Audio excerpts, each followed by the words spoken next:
Hi friends, welcome to biology for DSC school assistant జీవశాస్త్రం ప్రశ్నల నిధి అనే ఈ పుస్తకంలో వృక్ష ప్రపంచం గురించి ముఖ్యాంశాలను డిస్కస్ చేద్దాం. ఇది పార్ట్ 1 వీడియో. మొక్కలు భాగాలు. ప్లేటో శిష్యుడైన థియోపాస్ట్రస్ రాసిన వృక్ష శాస్త్ర గ్రంథాలు enquiry into plants on the causes of plants. Plato శిష్యుడైన థియోపాస్ట్రస్ రాసిన వృక్షశాస్త్ర గ్రంథాలు ఏంటి? Enquiry into plants on the causes of plants. పుష్పించే మొక్కలలో భూగర్భస్థ భాగం వేరు. ఇది గురుత్వానువర్తనానికి అనుకూలతను పాటిస్తుంది. పుష్పించే మొక్కల్లో భూగర్భస్థ భాగం ఏంటి? వేరు. ఇది గురుత్వానువర్తనానికి అనుకూలతను చూపుతుంది. Next point. భూమిపైన ఉన్న మొక్క భాగం ప్రకాండ వ్యవస్థ.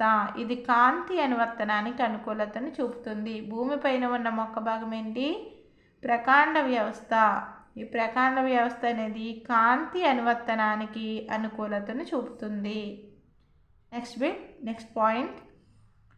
ద్విదళ బీజాలలో పిండంలోని ప్రథమ మూలం ప్రాథమిక వేరుగా భూమిలోనికి పెరుగుతుంది. ద్విదళ బీజాలలో పిండంలోని ప్రథమ మూలం ప్రాథమిక వేరుగా భూమిలోనికి పెరుగుతుంది. Next point. ఏకదళ బీజాలలో ప్రథమ మూలం స్వల్పకాలం పాటు మాత్రమే ఉండి దాని స్థానంలో అనేక సంఖ్యలో వేర్లు ఏర్పడతాయి. ఏకదళ బీజాలలో ప్రథమ మూలం అనేది స్వల్పకాలం పాటు మాత్రమే ఉంటుంది. దాని స్థానంలో అనేక సంఖ్యలో వేర్లు ఏర్పడతాయి. నెక్స్ట్, మాన్స్టెరా మర్రీ వంటి మొక్కలలో వేర్లు ప్రథమ మూలం నుంచి కాక ఇతర భాగాల నుంచి ఉద్భవిస్తాయి. వీటిని అబ్బురపు వేర్లు అంటాం. మాన్స్టెరా మర్రీ వంటి మొక్కలలో వేర్లు ప్రథమ మూలం నుంచి కాక ఇతర భాగాల నుంచి ఉద్భవిస్తాయి. ఈ వేర్లను ఏమంటాం? అబ్బురపు వేర్లు అంటాం. మాన్స్టెరా మర్రీ వంటి మొక్కలలో వేర్లు ప్రథమ మూలం నుంచి కాక ఇతర భాగాల నుంచి ఉద్భవిస్తాయి. వాటిని ఏమంటాం? అబ్బురపు వేర్లు అంటాం. Next point. వేరు కొన భాగాన్ని కప్పుతూ టోపీలాగా ఉండే నిర్మాణము వేరు తొడుగు. వేరు కొన భాగాన్ని కప్పుతూ టోపీలాగా ఉండే నిర్మాణం ఏంటి? వేరు తొడుగు. Next point. వేరు తొడుగుకు పైభాగంలో విభజన జరిగే ప్రాంతం ఉంటుంది. వేరు తొడుగుకు పైభాగంలో విభజన జరిపే ప్రాంతం ఉంటుంది.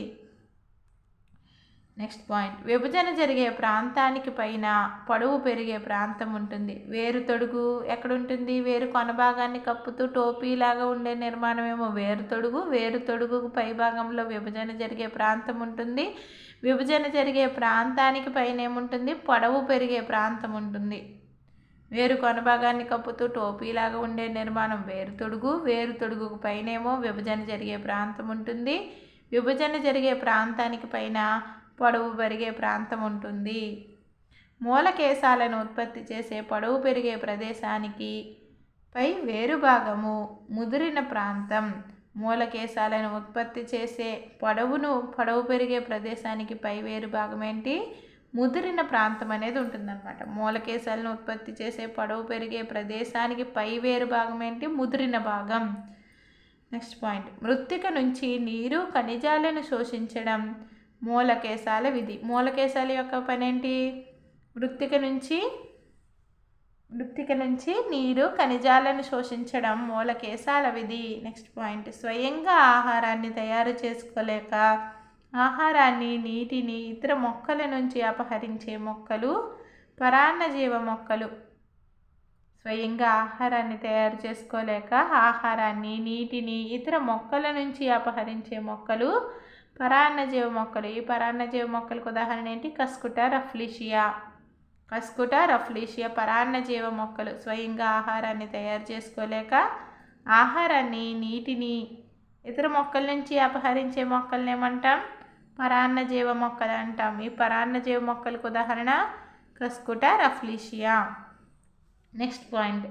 సంపూర్ణ పరాన్నజీవులు నీరు, ఆహార పదార్థాలు రెండింటినీ గ్రహిస్తాయి. సంపూర్ణ పరాన్నజీవులు నీరు, ఆహార పదార్థాలు రెండింటినీ గ్రహిస్తాయి. పాక్షిక పరాన్నజీవులు నీరు, ఖనిజాలను మాత్రం ఇతర మొక్కల నుంచి గ్రహిస్తాయి. ఉదాహరణ విస్కమ్ స్ట్రైగా. స్వయంగా ఆహారాన్ని తయారు చేసుకోలేక ఆహారాన్ని, నీటిని ఇతర మొక్కల నుంచి అపహరించే మొక్కల్ని ఏమంటాం? పరాన్నజీవ మొక్కలు అంటాం. ఉదాహరణకు స్కూటర్ అఫ్లీషియా. సంపూర్ణ పరాన్నజీవులు నీరు, ఆహార పదార్థాలు రెండింటిని గ్రహిస్తాయి. పాక్షిక పరాన్నజీవులు నీరు, ఖనిజాలను మాత్రం ఇతర మొక్కల నుంచి గ్రహిస్తాయి. ఉదాహరణ విస్కమ్ స్ట్రైగా. నెక్స్ట్, పిండంలోని ప్రథమ కాండం నుంచి వృద్ధి చెందే మొక్క భాగం కాండం. పిండంలోని ప్రథమ కాండం నుంచి వృద్ధి చెందే మొక్క భాగం ఏంటి? కాండం. ప్రథమ కాండం నుంచి వృద్ధి చెందే మొక్క భాగం కాండం. కణుపులు, కణుపు మధ్యమాలను కలిగి ఉండడం కాండం యొక్క లక్షణం. కణుపు మధ్యమాలను కలిగి ఉండడం కాండం యొక్క లక్షణం. కణుపులు, కణుపు మధ్యమాలు కాండంలో చూడొచ్చు మనం. కాండం యొక్క లక్షణం. నెక్స్ట్ పాయింట్, భూగర్భస్థ కాండాలు ఆహారాన్ని నిల్వ చేయడం మాత్రమే కాకుండా పెరుగుదలకు ప్రతికూలతను ఎదుర్కొని దీర్ఘకాలికతను చూపే అంగాలుగాను పనిచేస్తాయి. భూగర్భస్థ కాండాలు ఆహారాన్ని నిల్వ చేయడం మాత్రమే కాదు, భూగర్భస్థ కాండాలు పెరుగుదలకి ప్రతికూలతను ఎదుర్కొని దీర్ఘకాలికతను చూపే అంగాలుగాను పనిచేస్తాయి. పెరుగుదలకు ప్రతికూలతను ఎదుర్కొని దీర్ఘకాలికతను చూపే అంగాలుగాను ఈ భూగర్భస్థ కాండాలు పనిచేస్తాయి.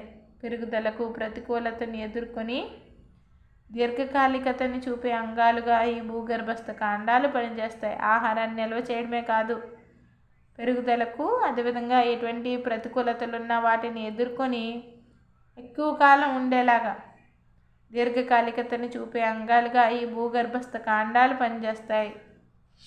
నెక్స్ట్ పాయింట్,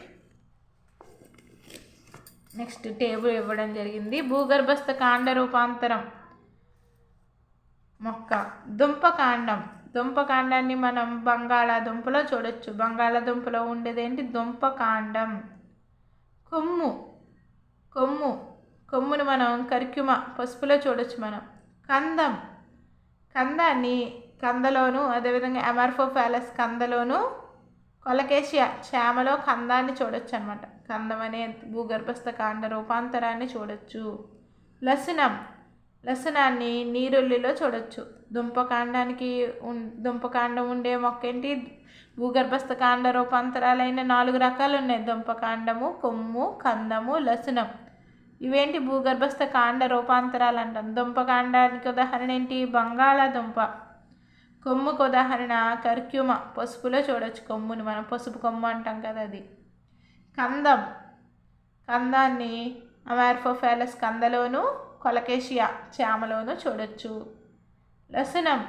లసనానికి ఉదాహరణ ఏంటి? నీరుల్లి.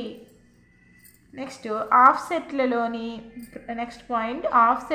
ప్రతి కణుపు వద్ద రోజెట్ క్రమంలో అమరి ఉండే పత్రాలు చక్రాభకాండ పీఠ భాగం నుంచి ఏర్పడిన సంతులనం జరిపే వేర్లు ఉంటాయి. ఆఫ్సెట్లలో ప్రతి కణుపు వద్ద రోజెట్ క్రమంలో అమరి ఉండే పత్రాలు చక్రాభకాండ పీఠ భాగం నుంచి ఏర్పడిన సంతులనం జరిపే వేర్లు ఉంటాయి. ఆఫ్సెట్లలో ప్రతి కణుపు వద్ద రోజెట్ క్రమంలో అమరి ఉండే పత్రాలు ఉంటాయి. ఆఫ్సెట్లలో ప్రతి కణుపు వద్ద ఏముంటాయి?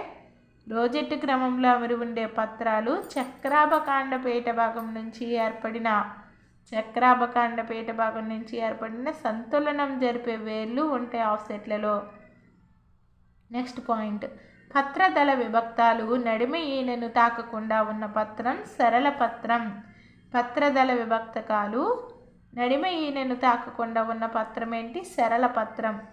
పత్రదళం నడిమి ఈనె వరకు విభక్తమై అనేక పత్రకాలను ఏర్పరిచిన పత్రం సంయుక్త పత్రం. పత్రదళ విభక్తకాలు నడిమి ఈనెను తాకకుండా ఉన్న పత్రము సరళ పత్రం అంటాం. పత్రదళం నడిమి ఈనె వరకు విభక్తమై అనేక పత్రకాలను ఏర్పరిచిన పత్రాన్ని సంయుక్త పత్రం అంటాం. సంయుక్త పత్రాలలోని పత్రకాల గ్రీవాలలో గ్రీవపు మొగ్గలు ఉండవు. సంయుక్త పత్రాలలోని పత్రకాల గ్రీవాలలో గ్రీవపు మొగ్గలు ఉండవు. పిచ్చాకార సంయుక్త పత్రం వేప మొక్కలో కనిపిస్తుంది. పిచ్చాకార సంయుక్త పత్రం అనేది వేప మొక్కలో కనిపిస్తుంది. హస్తాకార సంయుక్త పత్రం బాంబాక్స్ సీట బూరగలో కనిపిస్తుంది. పిచ్చాకార సంయుక్త పత్రం వేప మొక్కలో కనిపిస్తుంది. హస్తాకార సంయుక్త పత్రం బాంబాక్సీట బూరుగులో కనిపిస్తుంది. ఏకాంతర పత్ర విన్యాసం హైబిస్కస్ రోజా సైనెన్సిస్ మందారలో చూడొచ్చు. ఏకాంతర పత్ర విన్యాసాన్ని హైబిస్కస్ రోజా సైనెన్సిస్ మందారాల్లో చూడొచ్చు. ఏకాంతర పత్ర విన్యాసం ఉదాహరణ ఏంటి? హైబిస్కస్ రోజా సైనెన్సిస్.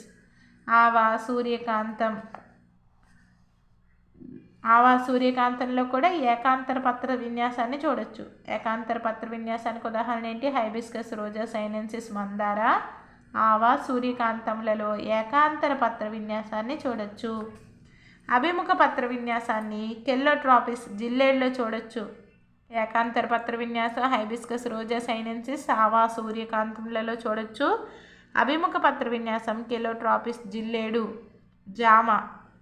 అభిముఖ పత్ర విన్యాసాన్ని కెల్లోట్రాపిస్లోను జామలోను చూడొచ్చు. చక్రీయ పత్ర విన్యాసం నీరియం గన్నేరులోను ఆల్స్టోనియాలోను చూడొచ్చు. చక్రీయ పత్ర విన్యాసాన్ని నీరియం గన్నేరులోను ఆల్స్టోనియాలో చూడొచ్చు. నెక్స్ట్ పాయింట్, ఆస్ట్రేలియన్ అకేషియాలో పత్ర వృంతాలు కిరణజన్య సంయోగ క్రియ కోసం ప్రభాసనాలుగా రూపాంతరం చెంది ఉంటాయి. ఆస్ట్రేలియన్ అకేషియాలో పత్ర వృంతాలు కిరణజన్య సంయోగ క్రియ కోసం ప్రభాసనాలుగా రూపాంతరం చెంది ఉంటాయి.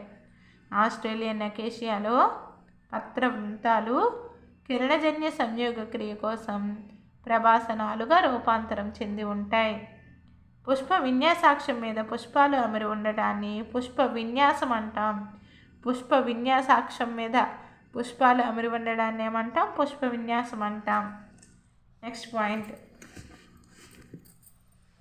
మధ్యాభిసార రకమైన పుష్ప విన్యాసంలో ప్రధాన అక్షం అనిశ్చితంగా పెరుగుతూ పుష్ప విన్యాస వృంతం మీద పుష్పాలు పార్శ్వంగా అగ్రాభిసార క్రమంలో కొత్త పుష్పకాలు పైవైపుని ఏర్పడడం అనేది జరుగుతుందన్నమాట. మధ్యాభిసార రకమైన పుష్ప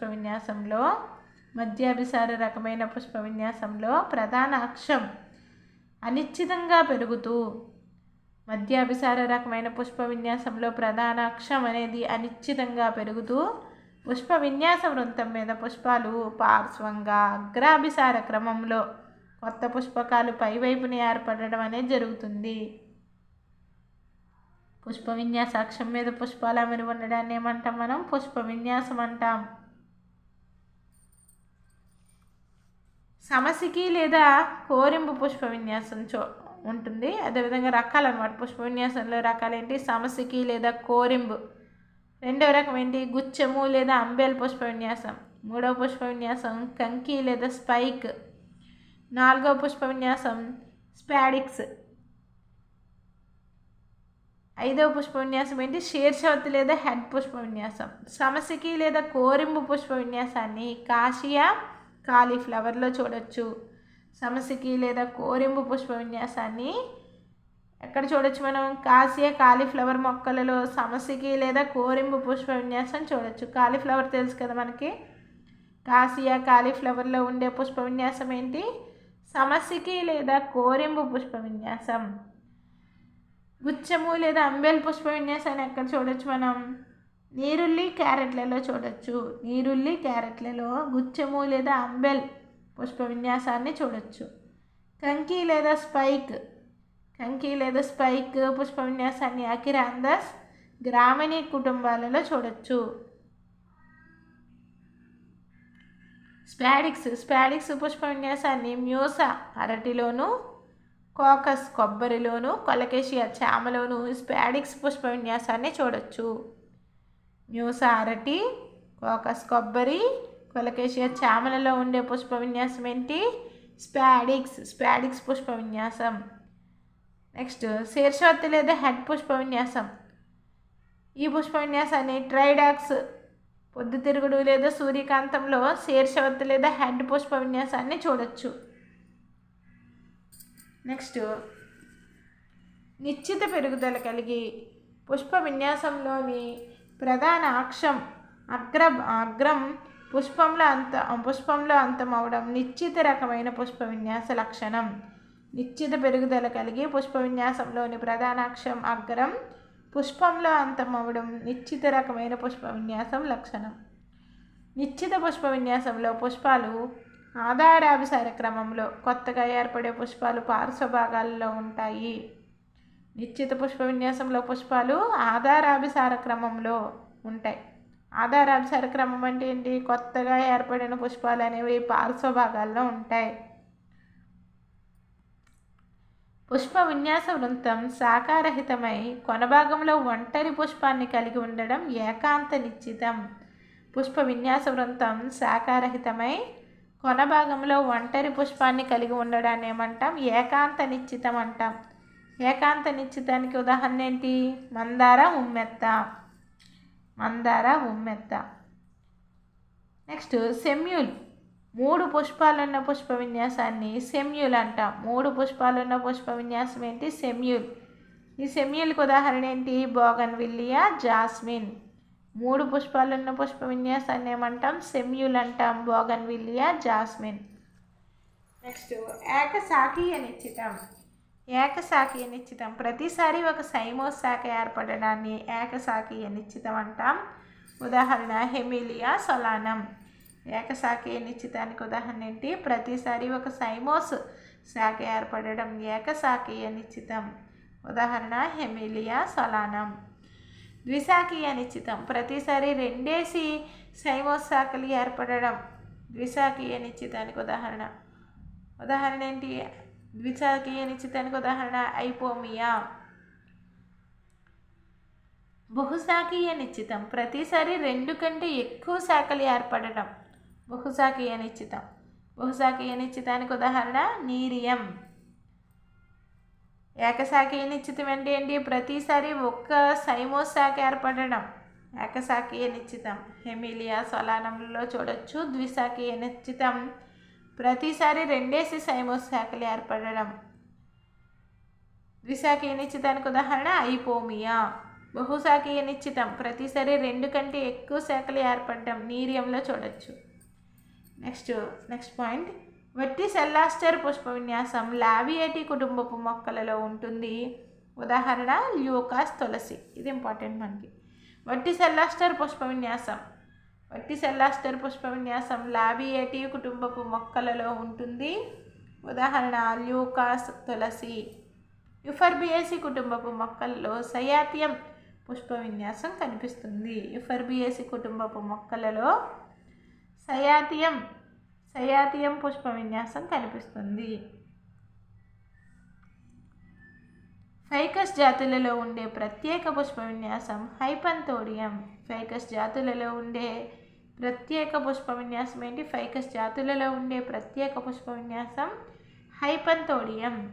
పుష్ప వృంతం పైన పుష్ప భాగాలన్నీ అమరి ఉండే ఉబ్బిన భాగం పుష్పాసనం. పుష్ప వృంతం పైన పుష్ప భాగాలన్నీ అమరి ఉండే ఉబ్బిన భాగాన్ని ఏమంటాం? మనం పుష్పాసనం అని అంటాం. లిల్లీ పుష్పంలో రక్షక ఆకర్షక పత్రాలు ఒకే విధంగా ఉంటాయి. ఈ రెండింటినీ కలిపి పెరియంత్ పరిపత్రం అంటాం.